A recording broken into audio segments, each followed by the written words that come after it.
It's the first home game. Everything is being rebuilt. We've got a new manager. We've buttoned down most of our talent and added some signings. But we still need a capable striker. With just 2 weeks of the transfer window left, who will come and who will go? In the meantime, I've got another season of supercuts and analysis for you. So let's get it on.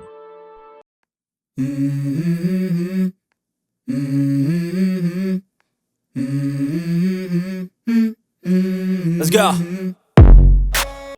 Thanks to Alan Parkinson for the marvellous drone footage at the start there. His details in the description. Go check him out. And lastly, thanks to those of you who've chosen to say thank you for my lengthy efforts on this channel with a super thanks donation. I love you all. Sheffield Wednesday rolled into town off the back of an impressive crushing of Plymouth last week. They totally dominated the game with 31 shots and a whopping 64 touches inside Plymouth's box. That's triple the amount of the next best team on opening day. And today, they would have Ugbo available. Ugbo scored 7 in 18 in the second half of last season and helped haul the Owls to safety. Joining on a free from Bournemouth was another striker, Jamaal Lowe, who scored 9 up front for Swansea last season. So, a new-look Wednesday arrived in confident mood. Sunderland selected the same team that started at Cardiff last week, save for a forced change with Alan Brown sustaining a slight knock, meaning a first start of the season for 17-year-old Chris Rigg, making up a midfield trio with Daniel and Jobe Bellingham of an average age of just 19. It's not just a game up here, it's a religion. It's a religion that needs and craves. The game started fast with Wednesday's press, putting us under pressure right from the kickoff. Luko 9 is closed down here by Jamaal Lowe. Quickly having to take evasive action. Josh Windass. Despite calls for a free kick, Lowe falls rather than is fouled. Obliges straight from the kickoff. And no, referee got it right. No foul. And just look how high the Wednesday press sets itself from our goal kick. Then Musaba showed his pace to beat Trey Hume down the Sunderland right. Time is a very precious commodity in football. I've forgotten the word in football. Yeah. There's Max Lowe. Now Musaba. Looking to get the better of Hume. But it's cleared. Stick with him stride by stride and was then helped out by Luko 9. And after this, Windass put a long ball in behind our backline to Ingleson, catching out Alese, but Cirkin covers. All in all, after the first 5 minutes, it looked like we might be in for a difficult afternoon. There's a chance now for Musaba to drive forward for Sheffield Wednesday, but no takers in the middle. But after those first 5 minutes, Sunderland started to take control of the game in the middle of the park. Out of possession, Regis has Sunderland set up very narrow, with our wingers tucking into the midfield in the mid-third, ignoring their man out wide. We are offering them the width in exchange for preventing them from playing through the middle of us. Just look at how narrow Roberts comes here. It makes it very difficult for Sheffield Wednesday to play, and we overrun them and regain the ball. And this results in a free kick for us. Clarke again. Clarke being pursued by Windass. Now, last season, I complained that we had no plan for free kicks. This was us against Millwall late last season. No one has a clue what to do or who should do it. But last week against Cardiff, we saw a plan. Roberts floats it to the back post.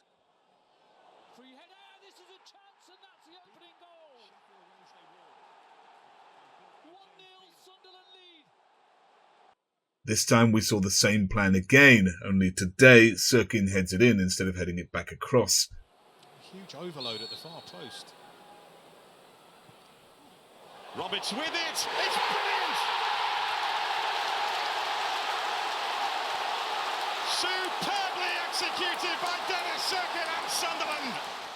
Teams will be alert to this, having seen us profit from it 2 weeks in a row, so we're going to need more variation.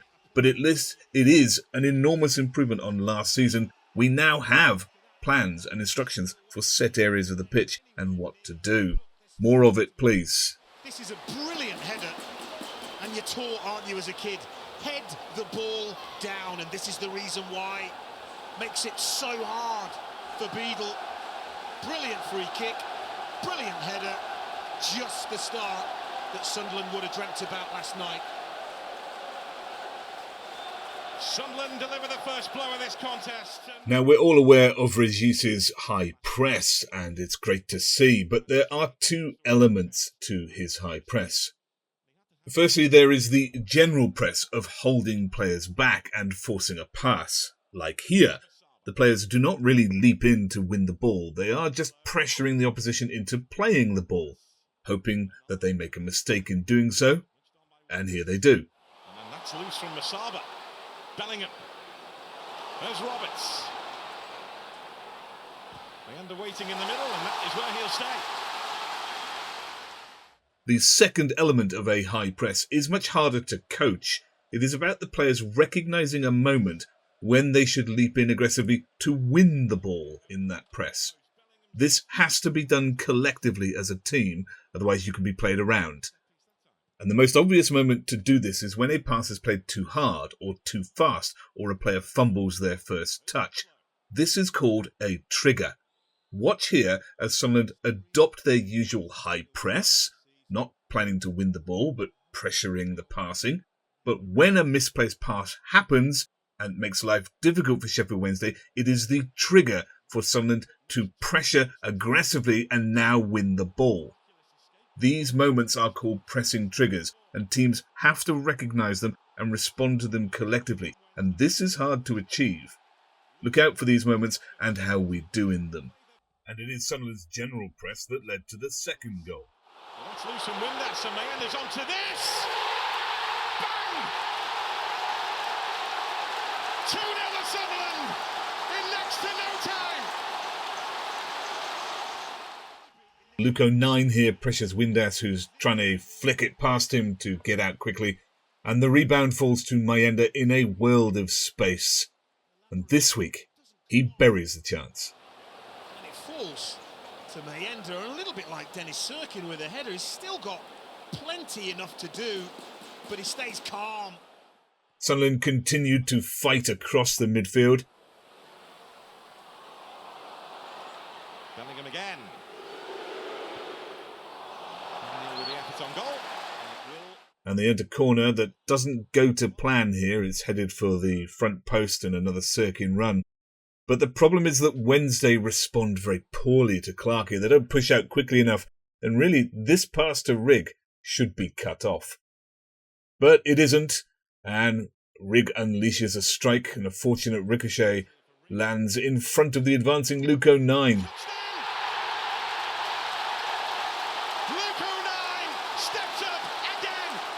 Who replay showed was onside. Now, either way, the officials don't think he is. And that's because he isn't. Josh Windass on this side. Thanks again to Josh Windass for that. But Sunderland will take it. It's a huge start to the game. I don't think anybody could have envisaged. He's brave, isn't he? 09. Chase. He's managed to get to it and secure possession. From the restart, Windass nearly makes up for it with a wonderful cross to Gassama at the back post. The flag is up. It was a brilliant save. The flag, though, but he's offside. Delivery to this far post. Gassama. He's offside. Dennis Cirkin playing the line wonderfully there. It's a really good decision. It's a good save by Patterson. Sometimes, Danny, you've just got to roll with it. Sunderland's aggression in the middle of the park and responding to triggers quickly meant that they were now dominating the centre. There's Bellingham. Now Hume. And again here. Course right now. Gassama. There's Bellingham. Mayenda just trying to hold his run to try and stay onside. And even when we lost the ball, we won it through aggression and instant pressure. Desire of these Sunderland players. Rattling Sheffield Wednesday. Bellingham. Now Hume. There's Roberts. Patrick Roberts was back to his best today, well supported by Chris Rigg, who played very well, making runs and linking up with him. Here, the press makes Sheffield Wednesday lose the ball. And we can see Roberts' skill. The evidence shown to them by now on their monitors. Lovely work by Roberts. There's Rigg.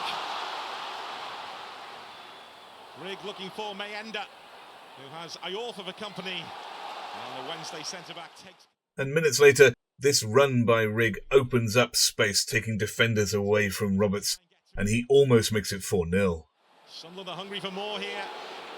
It's Patrick Roberts! Inches away. Well, it all opens up nicely for him because...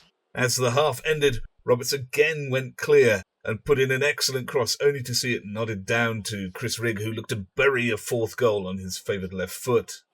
Roberts standing that ball up. Cirkin looking to get involved. And Chris Rigg setting his sights. A magnificent save from Beadle prevents it, though. Just before the break. Oh, champagne football, isn't it? It really is. It needs a huge save from James Beadle at the end of it. It's a good strike from Chris Rigg. Does nothing wrong. Hits the target hard and low. Difficult for the goalkeeper. But fair play to Beadle. That is an excellent save. And that brought a ripping first half for Sunderland to an end. While we're here, let's clear up the offside corner. The rule is that the attacking player must either be behind the ball at the point of the pass, or if he is ahead of the ball at the point of the pass, then there must be two defenders closer to the goal line than him.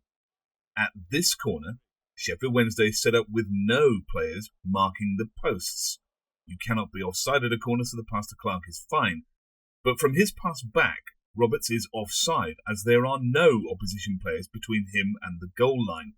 The moment he receives the pass, he is interfering directly with play and is therefore offside.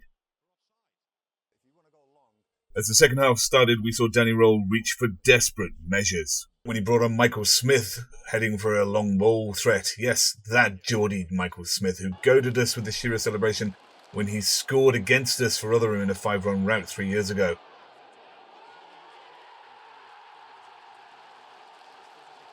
But one of his first contributions was to watch Jobe win this header, and then Rigg cushion the ball with one foot and flick it onto Clarke, who's got behind Valerie with the other. In the middle, it's Clarke.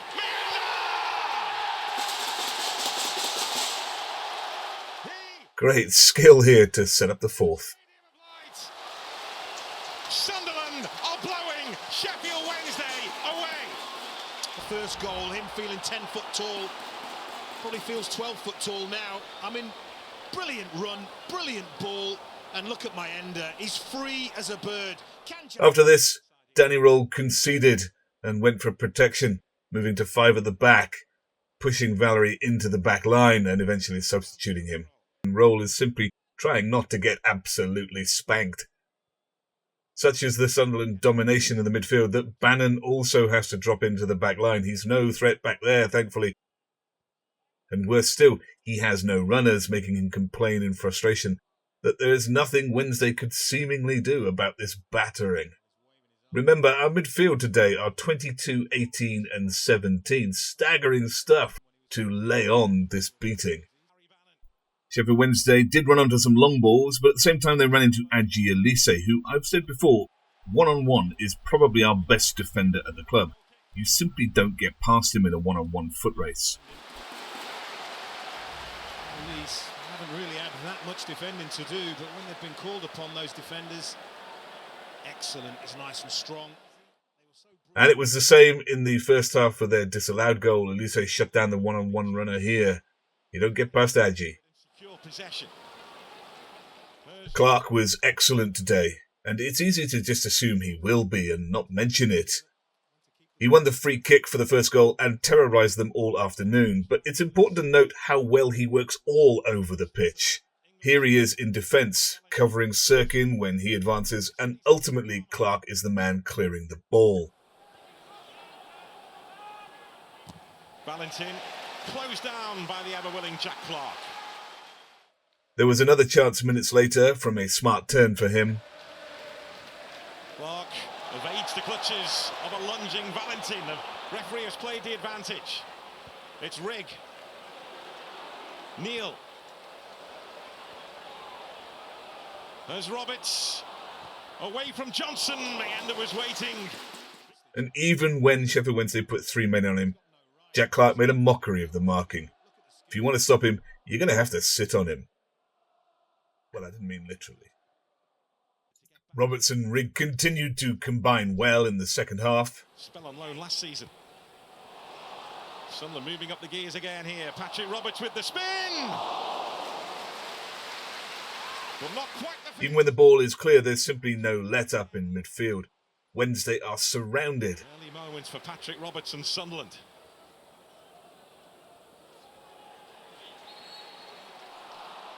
They win a foul from this, but then from the restart, the pressure is relentless again. There's just no space for Wednesday. From the French top division, having finished 10th. And it wasn't long before we heard the Olays coming. Into Clarke. Nice football from Sunderland.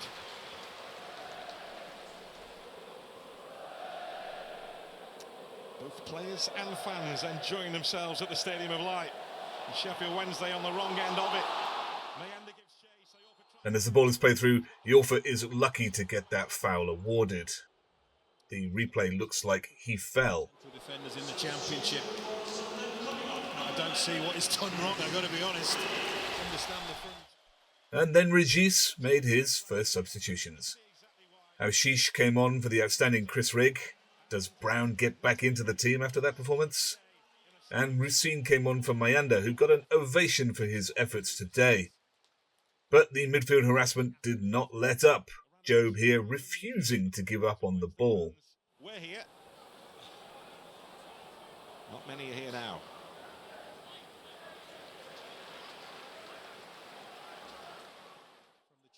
Smith got another chance late on, but he's surrounded by the Sunderland defence, who are desperate to prevent him even getting a shot off.